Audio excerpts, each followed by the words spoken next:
Section number 4 covers questions 4 and 5. Let's take a look at the questions. Question 4 says, given parallelogram DIAG as shown above, complete the theorems. A. Opposite sides of parallelograms are blank. B. Opposite angles of parallelograms are blank. C. Prove the theorem you completed in Part A and use the figure in Item 3. D. Prove the theorem you completed in Part B. Use the figure in Item 3. You will also work on question number 5. Question number 5 says, explain why the theorems in Item 4 can be considered corollaries to the theorem in Item 3. Now, math terms. A corollary is a statement that results directly from a theorem. So for questions 4 and 5, I'm going to go with a 5-minute time limit to complete all of questions 4 and 5. Go ahead and pause your video now.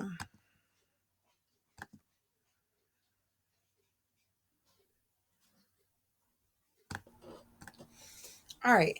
Looking at question number 4, it asked us about the opposite sides of parallelograms. And we can say that opposite sides of parallelograms are congruent. The same goes for opposite angles of a parallelogram. They are also congruent. Now, they asked us to basically prove our theorem that we completed in Part A. So I stated, in triangle DGI and triangle IAG, these two separate triangles, we know that sides DI and AG are parallel, and sides DG and AI are parallel. And that was based on the definition of parallelogram, because it said opposite side with both pair of opposite sides parallel. Okay. So then I went on to state that I know that angle DIG right here and angle AGI right here are congruent because they are alternate interior angles of parallel lines. Same thing goes for DGI, this bottom angle, and this angle up here. Those are congruent alternate interior as well. Well, I know that GI is congruent to GI because of the fact that we have congruence as reflexive. So I can state because of angle, side, angle, the two triangles are congruent. And if the two triangles are congruent, remember that all parts that correspond from one triangle to the other are also congruent. So I can now state that opposite sides, DI and AG, are congruent because they're corresponding parts of congruent triangles being congruent. And the same thing goes for DG and IA. Now, proof for D is very similar to the proof that we did for C. It just kind of continues on. It says in item 4C, we provided, based on what we had already stated, we can prove that D and A are congruent because they are also corresponding parts of congruent triangles being congruent. It says in triangle IDA and triangle GAD, sides DI and GA are parallel, and sides DG and IA are parallel by definition of parallelogram.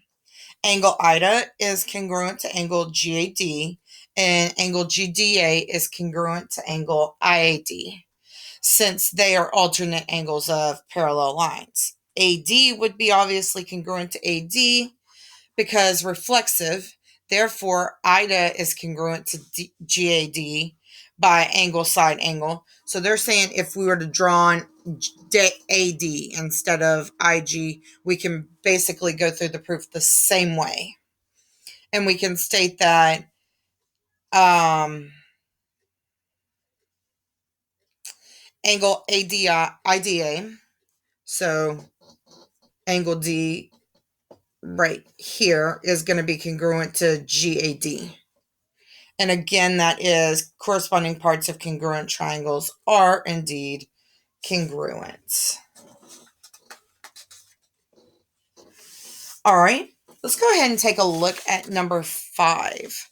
Number 5 asked us, explain why the theorems in item 4 can be considered corollaries to the theorem in item 3.